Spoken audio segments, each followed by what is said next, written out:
Hi guys, this is Bill from Spencer1984.com with the final update to the Space 1999 Moon Buggy. And overall, I think Round 2 did a really nice job with this reissue. It's got pretty clean casting, assembly was nice and straightforward, the parts were all good, and no real complaints about it. So taking a look at it, I've got my filler panel there at the bottom, just a couple of vent pieces to cover over the hole that I accidentally made. Looking at the more finished side here, I put a mat down on the floor in there. They suggest you paint that whole tub black, but that looks a little too much to me, so did it this way instead. But overall, nice little kit. Probably the hardest part was the decals, and just a couple notes on that. They tell you to cut along the dotted lines for the pieces to go on the front and back rub strips there, and I suggest you do that on the side ones as well. These are pretty thick decals, which is really nice for opacity, but makes it harder to wrap around, because you see it's actually supposed to go all the way around that rub strip. Microsol, microset, I got the job done with a bit of patience. One that I did kind of run into a problem with was the sills here. Clear backing is just a little too wide to fit on the sill properly, so just trim that nice and tight to the black stripes and that'll fit on with no problem. I also went through and cut out these rectangles on the decals before I took them off the backer sheet. There's some recesses on the hull and I didn't want to try to mess with those or have the decal stretching across them, so I just figured it'd be easier if I cut those out first. And that seemed to work okay. The back decal was still kind of a pain to get on straight, but the front one, because it had that full width bottom section, that was plenty strong, didn't have anything to worry about there. So now finishing off the assembly here, I painted the tires flat black with a semi-gloss wheel, and I trimmed off the ends of the snaps on the axles because these fit on plenty tight. Even with paint scraped off and no glue on it, that's not going anywhere. I mean, that's not falling off at all. So I'm just going to leave it like that and make myself a center hubcap. And it's just a little piece of rod stock cut short. And all I'm going to do with these is I'm going to take a little bit of glue and just kind of smear that at the end of the axle, just like that.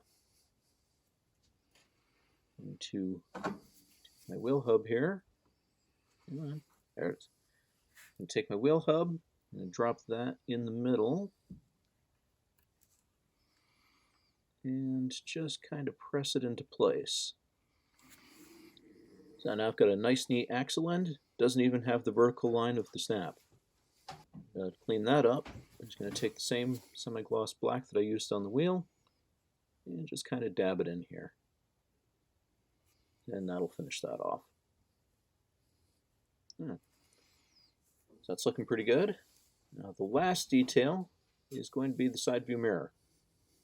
And I got a little bit of chrome vinyl in there that I cut out to act as the mirror glass. But the big change is I'm going to pin it. Whenever I can, I always try to pin rearview mirrors, door handles, anything like that. Just give it a little extra strength. So I've got a hole drilled right here on the side, and I'm just going to touch that with a little glue here.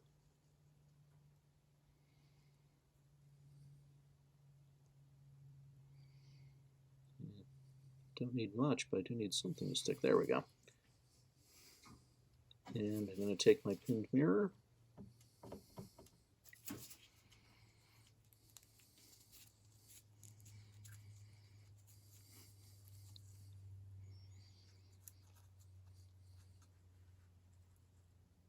line that up, and drop it in. And there we go. Now because of the pin and the white glue, I can even do a little fine adjusting. So if I look at this side, and I can check the angle of it, compare it to the new one, just need to make a little adjustment. That looks good.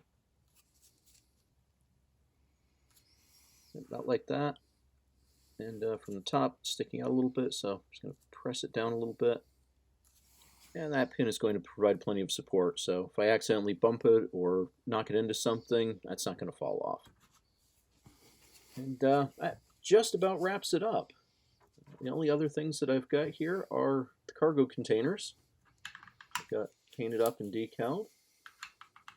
Those go there, and out of the box, that's pretty much it. But of course, I did add my extra lighting detail to it, so you pop the top off right there, hit the switch, and that's looking pretty okay. I really do like how they designed this. It's almost like they wanted you to put some lights in it, just the way that the front end is set up, the way that it's got that nice big compartment at the bottom, and that the engine cover is removable. So that'll wrap it up for the Space 1999 Moon Buggy. Overall, it's a really great little kit. I think either it had an outstanding tooling at the beginning, or round 2 did a nice job cleaning up the mold, because there's really very little to complain about on it. The decals can definitely try your patience if it's not a task that you enjoy doing, but I didn't find them to be terrible. Just take your time and use plenty of setting solution. Other than that, though, really nothing to complain about here. Between this and the Black Beauty that I wrapped up a little bit ago, round 2 has been doing some nice work lately. But I will be moving on to a very different project from a very different manufacturer next week, so you can check back then, and thanks for watching.